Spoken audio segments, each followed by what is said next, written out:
hitting the streets to help those most exposed. Trying to sleep outside in a cold snap, especially in a wheelchair, is really difficult. Outreach groups target Calgary's unhoused as the temperature dips dangerously low. We've got heaters on in there. We have a nice hot warm meal, soup and sandwiches.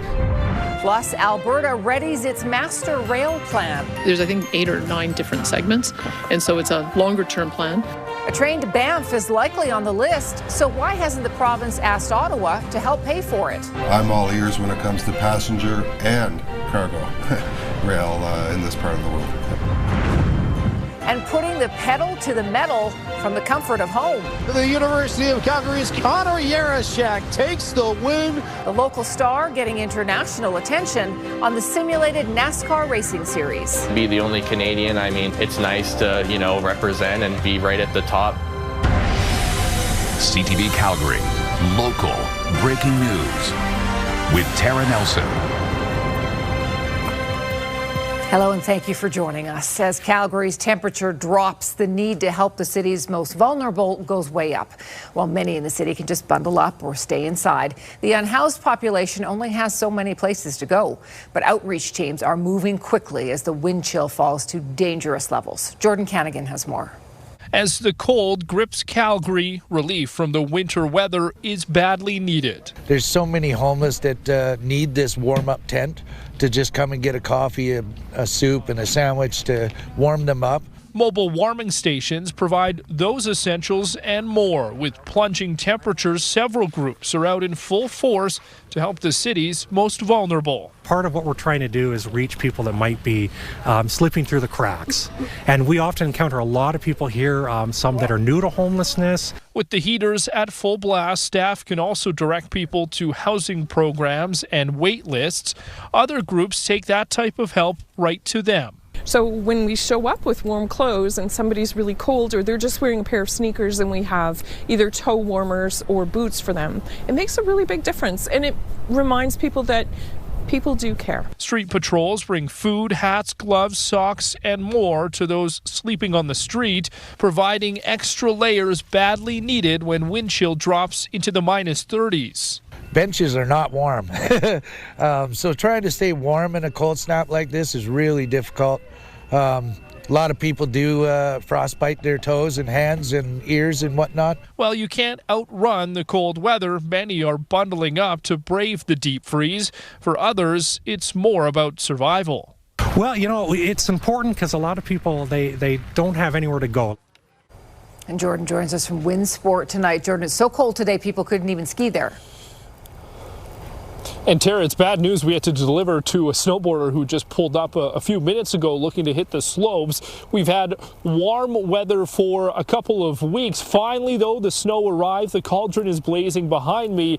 So, too, did the cold weather show up, though, and that meant Wind Sport closed their ski hill for today. It was done out of abundance of caution to keep all those skiers, snowboarders, and staff inside for safety. However, Wind Sport is set to reopen the ski hill here tomorrow morning. Of course, people will still need to bundle up. Tara? All right, Jordan, thank you. Let's check in with Danielle now. We are not out of this extreme cold quite yet. Correct. In fact, the coldest of this cold stretch will be tomorrow morning with the wind chill.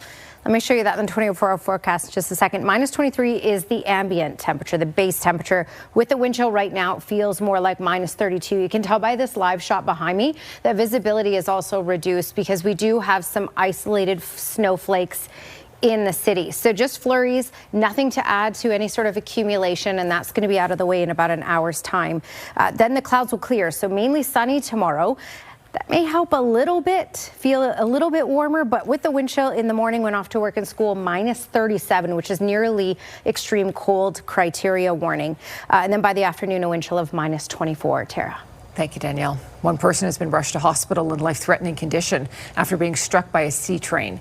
It happened at the Rundle LRT station around 4 o'clock this afternoon. Police currently remain on scene to investigate what took place.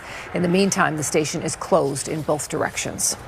A rock slide has forced the closure of Highway 93 north of Radium. It happened in Sinclair Canyon. Linda Tutt came across it shortly after it occurred and captured this photo of rocks all over the road. There are no reports of injuries. Parks Canada says the highway is closed in both directions between the Kootenay National Park west boundary and the McKay Creek Operations Centre. The Radium Hot Springs pools are also closed until an engineer can determine whether the highway can reopen. Reopening is not expected until tomorrow afternoon. We now know what went wrong when a gondola cabin carrying 8 people came crashing down last March at Kicking Horse Mountain Ski Resort near Golden, BC. A report by Technical Safety BC says a cracked component was one of several abnormal conditions that led to the fall last March. It says a hanger arm broke shortly after leaving the station at the bottom of the mountain. The cabin fell about 1.5 meters, causing minor injuries. A manual rope evacuation, though, took more than 7 hours. The report says the hanger arm had a large dent from a previous impact, and the resort had inconsistent follow-through to ensure that cabins were entering the stations smoothly. Premier Danielle Smith is once again being called on to defend one of her staffers over a controversial statement made on X, formerly known as Twitter. As Kevin Green reports, it is the same staff member who was under fire after saying a young man questioning the Alberta Next panel should be spanked. Bruce McAllister heads the Premier's Calgary office and was the chair of the Alberta Next Commission when he said this to a teen questioning the panel. Your parents should turn you over your knee. Let's go over here. He apologized for that, but Wednesday he was courting controversy again, taking to X decrying Canada's record of immigration, saying, "The people orchestrating this reckless, unsustainable mass immigration into Canada fill me with profound disgust." In the lengthy tweet, he went on to say, "Why import from nations with failed systems when our Judeo-Christian heritage and principles have worked so well here?" CTV contacted McAllister for clarification, but he hung up on us, so we asked the Premier. Do those views of Mr. McAllister about countries of origin and Judeo-Christian values represent the views of you, the Premier's office, and the United Conservative Party? Well, I can tell you that Western society is based on the Socratic Judeo-Christian tradition. If you go back and look about why it is we have the society we do, there's no question that there are some foundational influences to that. Smith also defended Alberta's record of welcoming immigrant diaspora communities, but later under questioning seemed to place the blame for school complexity issues on immigrant children. Whether because they come from war-torn countries, don't speak English, or have other types of issues with delays, it has put an immense pressure, almost to the point of breaking, on many of our schools. McAllister's tweet mirrors the language of far-right groups around the world, according to immigration lawyer Raj Sharma. It sort of smacks of things that we've heard from other places, whether it's Brexit, of the far right, whether it's from France, whether it's from the MAGA and the Trump crowd as well. Smith's chief of staff also tweeted about immigration, hinting the Premier may be making changes. Rob Anderson posted, "Watch the televised address of Premier Danielle Smith Thursday. This absolute insanity has to stop. It will." Smith would only say she has several topics to address Thursday, the economy being top of list. Kevin Green, CTV News, Calgary. And the Premier's speech will be carried here on CTV tomorrow night starting at 6:45 p.m. A stabbing victim was rushed to hospital in serious but stable condition in southwest Calgary this afternoon. The injured adult was found at a strip mall in the 2900 block of Richmond Road around 1:30. Police believe the assault was targeted. Paramedics took the victim to Foothills Hospital. There is no word yet on any arrests. The officers who shot and killed a heavily armed man, ending a 30-hour standoff which paralyzed a southeast Calgary neighborhood in 2024, have been cleared of any wrongdoing. Camilla Di Giuseppe joins us now. Camilla, ACERT released its report and it revealed some really chilling details. Tara, Alberta's police watchdog, which is tasked with investigating police shootings, says Patrick Robert Kimmel had zero intention of surrendering peacefully and opened fire on police first. An explosion of gunfire, the deadly ending to that standoff, which began the day before. On March 14th, 2024, police tried to execute a firearms search warrant at Kimmel's home in Pembroke Meadows. ACERT says the 45-year-old barricaded himself in the basement and through the window shot at police officers in an armored vehicle. Police returned gunfire. ACERT says Kimmel targeted members with the intent to kill or gravely injure them. They say Kimmel told police he did not want to go back to jail, told a negotiator he'd, quote, come out shooting, and even threatened to detonate a grenade as a last resort. And police used several tactics to get Kimmel out, including deploying gas into the home and filling the basement with water. On March 15th, the next day, Kimmel emerged in an armored vest with a live grenade attached and fired rounds of shots at 5 officers positioned in the backyard. ACERT says they fired back, striking him 12 times, killing him.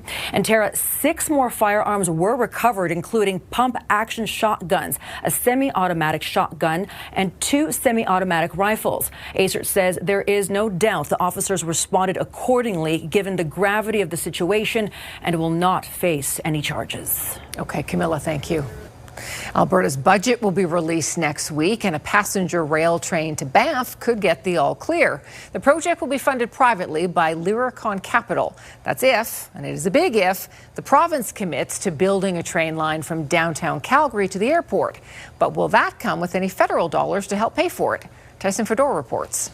A $1.5 billion passenger rail line proposed between Banff and downtown Calgary could be getting closer to reality. We are actually very optimistic that we are going to be able to push this over the finish line. A finish line that has been moved further down the line over the last several years. In December, Luricon Capital, the project's proponent, submitted it to Ottawa's Major Projects Office. It can speed up projects it deems in the national interest. However, the hydrogen-powered train is contingent on the province pushing forward on an estimated $1.1 billion track from downtown to the airport. The federal government cannot really review our proposal in any fulsome way until they also have a proposal from the provincial government, the Alberta government, to build a train from the airport to downtown Calgary. Last year, Ottawa earmarked nearly $4 billion over 5 years for high-speed rail between Toronto and Quebec City. Federal Minister of Transport Stephen McKinnon was in Calgary Wednesday.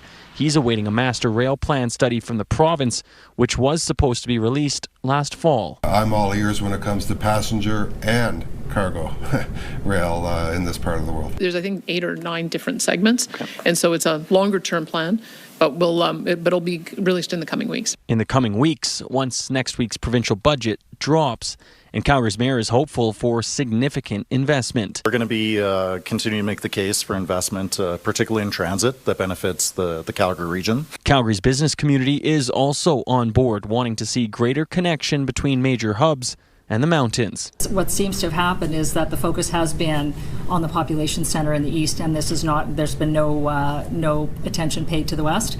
You know, I do remember being able to travel between Edmonton and Calgary by rail, and I do remember when the rail service regularly scheduled was cancelled in 1985. Tyson Fedor, CTV News, Calgary. Luricon Capital is hoping to have trains rolling by 2030 with a cost of $30 per ride for Alberta residents. Just ahead, a surprise floor crossing. An Alberta Conservative jumped ship to the Liberals after initially saying he was going to leave politics altogether. And more Canadians climb onto the podium at the Milano Cortina Winter Olympics. Those details are next. Edmonton Riverbend MP Matt Genereux has become the 3rd Conservative since the last federal election to cross the floor to the Liberals. In November, he said he intended to step down, but he never officially did. Today, he says, after reflection, he wants to continue serving in Parliament with Mark Carney to, quote, help build our country's strength. Miriam Valdez-Carletti has the details. It's a great honor to be on the same team as you at a crucial time. Matt Genereux and Prime Minister Mark Carney sat side by side in Edmonton today, speaking as colleagues instead of adversaries. Genereux says he knew he wanted to work with Carney after the PM's speech in Davos. I think for me, that's where a lot of the world changed. I think it opened a lot of eyes for Canadians, Albertans, Edmontonians, just how serious this national unity crisis truly is. During the federal election last spring, Genereux won his riding for the Conservatives by more than 3,000 1,000 votes. In November, there were rumors Jenneru would cross the floor. Instead, he announced he would resign as an MP. We asked people in Edmonton Riverbend about Jenneru's move. Well, I voted Liberal in the last election, and obviously Mr. Jenneru was elected here. And so I'm just pleased that he crossed the floor and we're that much closer to a majority government. The man's a coward. He's a liar. Do you feel betrayed? Absolutely. Yeah. I mean, people here did not vote for a Liberal government, and that's who he's supporting. Jenneru is the third Conservative to cross the floor in as many months. This MacEwan University political science professor says under Carney, the Liberal Party has become more centrist, making the move less surprising. This becomes much more of a thing that they can do in terms of switching parties and still feel like they're representing their constituents, they're able to achieve and focus on the issues that they want to. The recent efforts to bring Alberta and Ottawa closer together, Boyd says adding an extra Albertan voice will help. I think that makes a big deal for the Liberal Party and the federal government here in Alberta. Miriam Valdez-Carletti, CTV News, Edmonton. Conservative leader Pierre Poilievre is accusing Jenneru of betraying his constituents. He says Mark Carney is trying to seize a Liberal majority through dirty backroom deals. The province has introduced a new online tool aimed at helping Albertans access assisted living and continuing care options. The Assisted Living Navigation Portal provides users with a map of supports that residents and their families can access across the province. It aims to help identify supportive living accommodations and the spaces available and out-of-pocket costs. By 2035, it's estimated there will be 1 million seniors in Alberta. And in 20 years, 1 in 5 Albertans will be a senior. That's why assisted living is such a critical part of the conversation when we talk about Alberta's healthcare system. And it's why it's more important than ever that Albertans have a clear understanding of what supports are available for them and their loved ones as they age. You can find a link to the portal on our website, ctvnewscalgary.ca. Despite the cold and snow, preparation work is actually already underway for this year's wildfire season. The province invited cameras to tour its Wildfire Coordination Centre. 8 new helicopters will be added to the province's existing fleet this year. Alberta Wildfire says hiring for the 2026 season is also underway and is a big part of the winter workload. We look at, being ready for when the snow is getting off the ground. So we look at, okay, when are the tanker bases going to be open? When are the crews going to be not just on, but trained and ready to fight fire? The official start of Alberta's wildfire season is less than 2 weeks away. This is CTV News, Calgary. Well, it seemed like a lot of snow fell yesterday, but now we actually have a better sense of how much fell. Yeah, a better sense is a good way to put it, because with all the wind we had, the blowing snow and drifting snow, it is a little tricky to get realistic totals. And also we have many microclimates in the city. So 7 centimeters, anywhere from 7 centimeters in Calgary up to 22.9 centimeters is what the reporting stations were showing. This is from Environment and Climate Change Canada and also some third-party reporting stations. Sundre, 24.6 centimeters. Cold Lake area got 44 centimeters. And Edmonton, that range from 11 to 28. So these were the only totals that we got, because it was a bit of a wild day out there yesterday. And the gusts, well, it was certainly gusty. Yesterday we had gusts 70 to 80 kilometers per hour, and today, as you can see, more reasonable. This wind, though, is out of the north. That's helping things feel even cooler out there. And when you're looking at a gust closer to 40 kilometers per hour, you have a protective layer on your skin, and that wind erodes that layer. And that's why wind chill is calculated for this, because that's how it actually feels as that little protective layer starts to get worn away. So with wind chills in the -30s, frostbite can happen to exposed skin in less than 30 minutes. It feels more like -31 right now in the city, -30 in Claresholm, close to that in Lethbridge, -29, and Medicine Hat -31, Drumheller as well. So definitely frigid out there, and it's going to get colder before we start our slow warm up.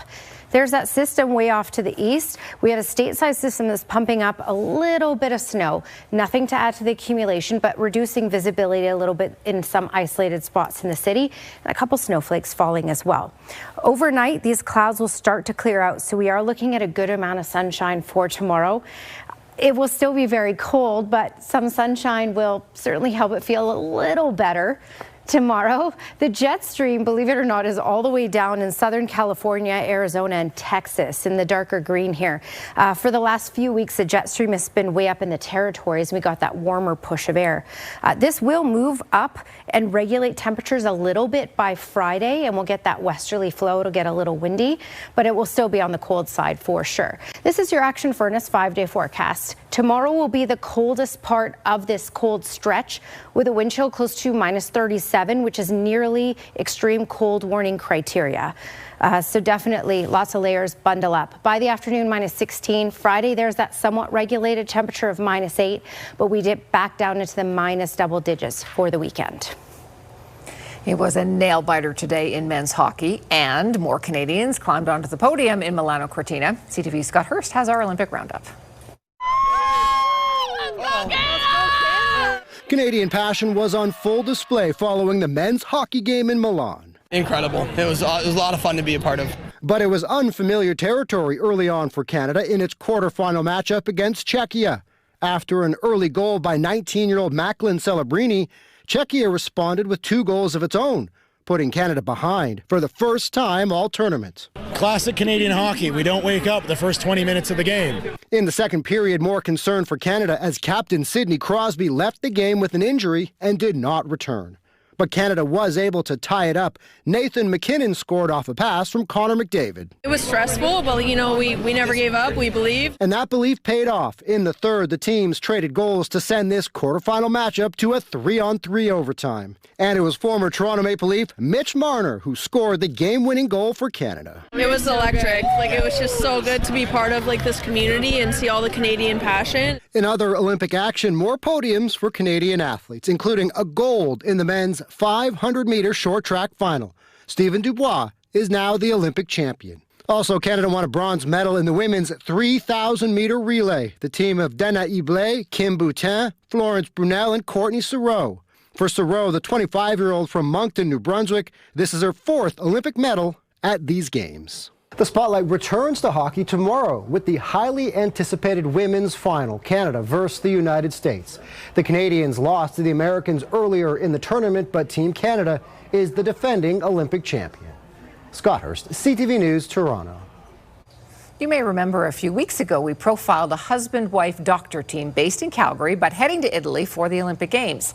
We're now 12 days in and they have had plenty to do looking after Canada's men's and women's hockey team. CTV's Heather Butts caught up with them in Milan.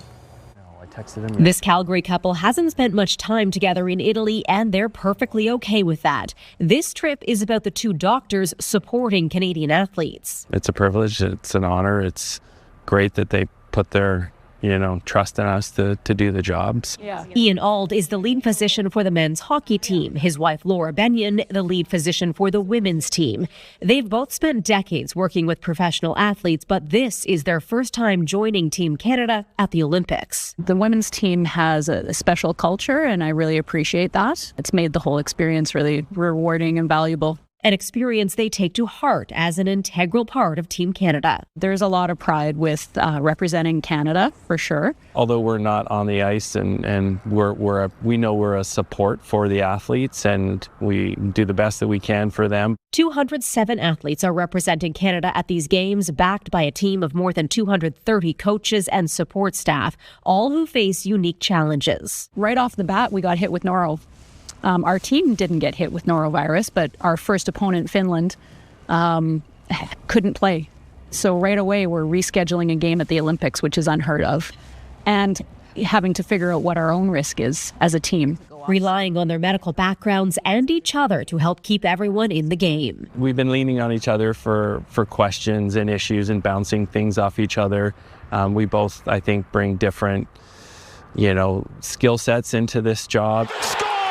Auld was part of the Four Nations win, but says the pressure here is more intense. This is the Olympics. You can see it in our players. This is a big one for them. This is what they've been dreaming of for a long time. Heather Butts, CTV News, Milan, Italy. Just ahead, more funds to access the city's housing shortage. Hundreds more affordable homes are coming soon, getting lower income and younger buyers into the market. And later, Crocs seem to be one of those love 'em or hate 'em accessories. You can let us know where this version falls on the fashion scale.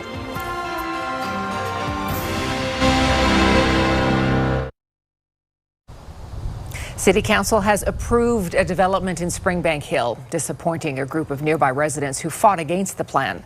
Council voted 9-5, with the mayor abstaining because he had a potential conflict of interest due to family members living in the area. The proposal was originally for 56 townhomes. It is now scaled down to a mix of 35 detached, semi-detached, and townhomes. A group that gathered 840 petition signatures opposing the development argues the plan is still too dense.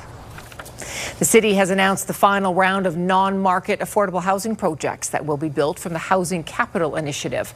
It comes as Calgary deals with the housing crisis, though the latest real estate data does show a cooling trend. Jacqueline Wilson reports. It may just be beams and an empty space now, but by summer 2028, this former office space on 8th Avenue Southwest will be transformed into 64 non-market affordable housing units. This is life-changing. It's a safe, stable, adequate, affordable place to call home. A place to rest, a place to heal, a place to build a future with their families. This project is one of 8 to receive a portion of $29.3 million from the city as part of the Housing Capital Initiative. It's the only conversion project. The rest are new builds spread across the city. In total, 566 units will be constructed, ranging from studios to townhomes. These are homes for people who need them the most, folks who need a hand up and the right support to move forward. This funding marks the completion of a $60 million municipal commitment to affordable housing, creating over 1,000 units, though the need is even greater. Some of our largest wait lists, like say for Calgary Housing, you have 9,000 plus families. Calgary is dealing with a housing crisis, with the average single-family home priced at $700,000. Journalist and author Jessica Barrett says larger-scale continued projects like these are the key to beating the crisis. They're co-ops, they're community land trusts, they're co-housing, and all of these things fall under the banner or the umbrella of community-led housing. And they're happening here, but they're happening sort of on the fringes, in pockets, in the shadows. We don't have systemic support for them in most ways. Many lower income and younger Canadians have been priced out of the market, but the latest data from the Canadian Real Estate Association shows that could be changing. A lot of first-time homebuyers who've been locked out for so long, who now have an interest rate where they can pass the stress test finally. Think of it as water behind the dam of people in their 30s who all still want to own homes and haven't bought them yet, that are going to show up on the scene starting this year. Jacqueline Wilson, CTV News, Calgary. A University of Calgary student has raced to the top of collegiate e-NASCAR standings. He's one of the most consistent drivers on the virtual circuit. We'll strap in for a lap or two next.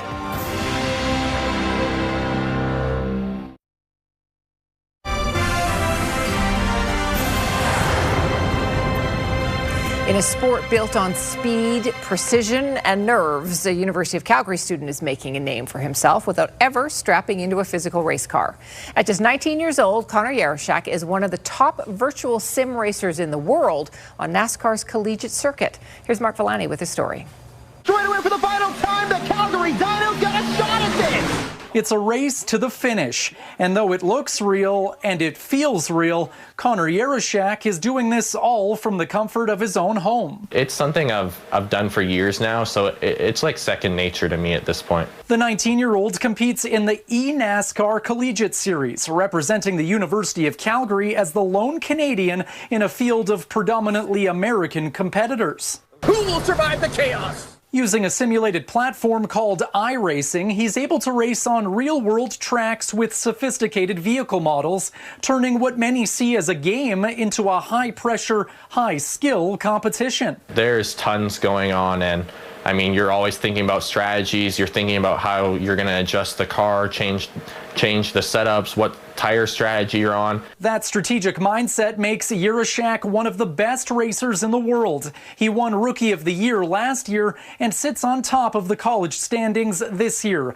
becoming the first to win back-to-back tournaments at the recent Daytona and Iowa events. There's definitely some pressure to, you know, finish the rest of the season strong. Look like he's going to be the next college champion, and that usually foretells the next, great one in the sim world. Only the fastest drivers in the world get the chance to compete at this level, and there's real cash on the line. Winning a race earns you $3,000 in scholarship money.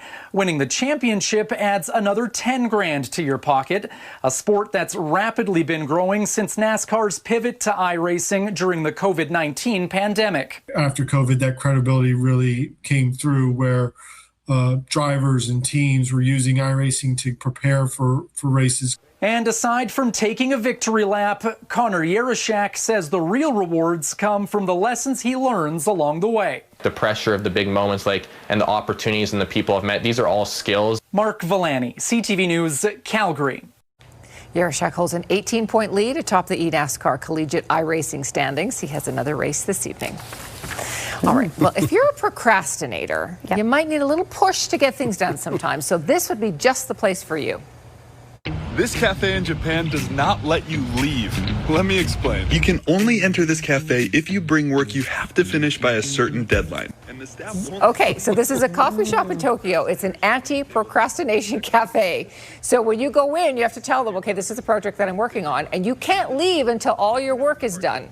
Oh. Now, they'll bring you coffee and they'll bring you snacks. And they'll check on your progress. They'll give you little pep talks. But you got to get things done. What if you just say, I'm leaving? They probably don't stop you. But, I mean, if you really need someone to just stay on you to get that project done, they'll do it for you. We need some of those cafes here, I think. It's a pretty good idea. Yeah. Hospital workers were left with a strange tale to tell recently after an injured bird basically brought itself to the emergency room.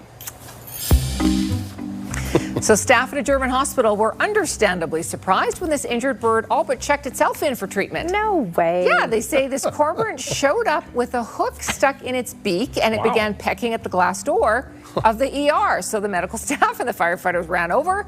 They worked together to remove the hook. They treated the wound, and then they safely relocated the cormorant to a park behind the facility. Smart bird. I know, he knew exactly where to go. Right? Coincidence, or is that, bird as smart as humans? I think that's just bird brilliance.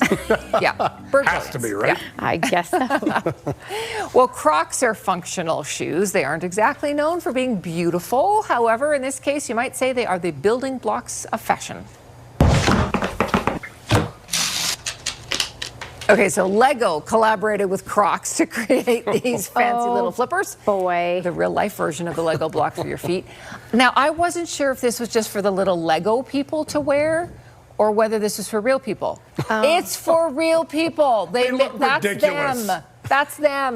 Gotta say, I'm not in on that one. Pass. You guys, they sold out. They were sold for $200. They sold out. For Halloween. I don't know for what. Maybe for Valentine's Day, Danielle, they're red. Oh, yeah, they are red. They're beautiful. Still to come, GM is spending big bucks in Oshawa. Tens of millions will go toward assembly plant upgrades. We'll have more in our business report just ahead.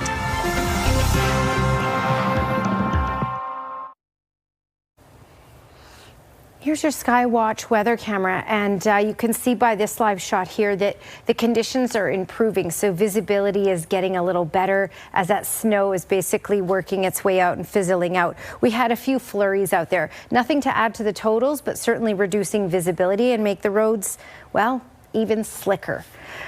They will remain slick in many spots because temperatures will remain freezing. So it's like an ice rink in some spots right now and will continue to be tomorrow as well. So just keep that in mind for driving conditions. All right, temperatures with the blue here. This is the wind chill. So it feels more like -30 in the city. Claresholm as well, -28 in Pincher Creek. Close to that in Lethbridge and -31 in Drumheller and Medicine Hat. At this point, there is an extreme cold warning in place for much of central and northern Alberta with wind chills in the -40s there. Temperatures are getting a little cooler, a couple degrees cooler than expected. So this actually, Environment and Climate Change Canada may extend these warnings down a little bit. And we're going to get close enough to that warning criteria by tomorrow morning in Calgary. I'll show you that in just a moment.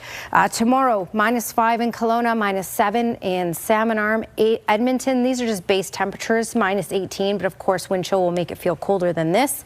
-16 in Drumheller, -14 in High River and Medicine Hat and Brooks, and -12 in Lethbridge. We're going to get a good amount of sunshine in southern Alberta for tomorrow. Calgary included in this. This is your 24-hour forecast brought to you by Action Furnace. Fixed right or it's free. And tomorrow morning with a wind chill of minus 37. That's going to be the coldest part of this cold stretch. By the afternoon, a wind chill of minus 24. Tara. Yikes. Well, Danielle, with those cold temperatures settling in, teams are helping the most vulnerable. Outreach workers are operating mobile warming stations, offering coffee, soup and sandwiches. Paramedics rushed a person to hospital in life-threatening condition after being struck by a C train at the Rundle station this afternoon. And ACERT has now cleared Calgary police of any wrongdoing after officers shot and killed a man who shot at them during a standoff in Pembroke Meadows in 2024. General Motors announced today it is investing millions in its Oshawa plant, just weeks after laying off 700 of its workers. Here's BNN Bloomberg's Lindsay Biscaya. General Motors is spending $63 million to upgrade operations at its plant in Oshawa, which is just east of Toronto. The investment comes as the plant prepares to assemble its next generation gasoline-powered pickup trucks.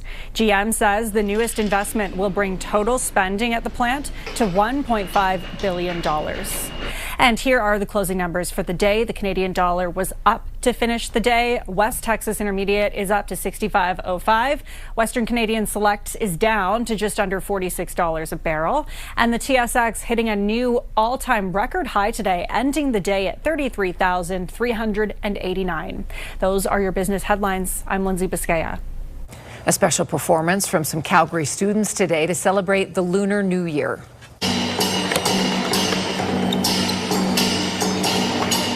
Kindergarten to grade 4 students from Highwood School are putting on a show in Mandarin and English at the Southern Alberta Jubilee Auditorium tonight. It's part of the Calgary Board of Education's Mandarin bilingual program.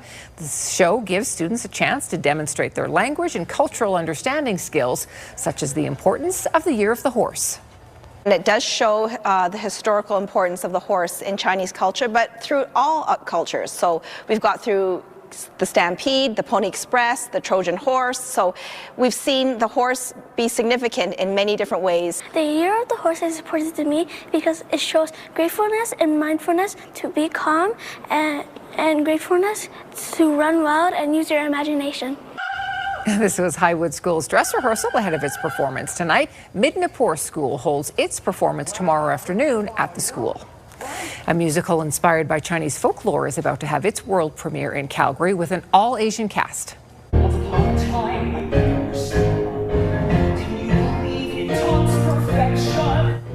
We got a sneak peek at the tale of the Gifted Prince today. The cast is made up of artists from Calgary, across Canada and Broadway. Opening night is Friday and it runs until March 15th at the Workland Centre's Max Bell Theatre. The musical is set in a kingdom on the edge of rebellion and has themes of self-discovery, friendship and family ties. Rest appears to be doing the Calgary Flames some good. Coming up, Glenn has more as players resume practice after their Olympic break.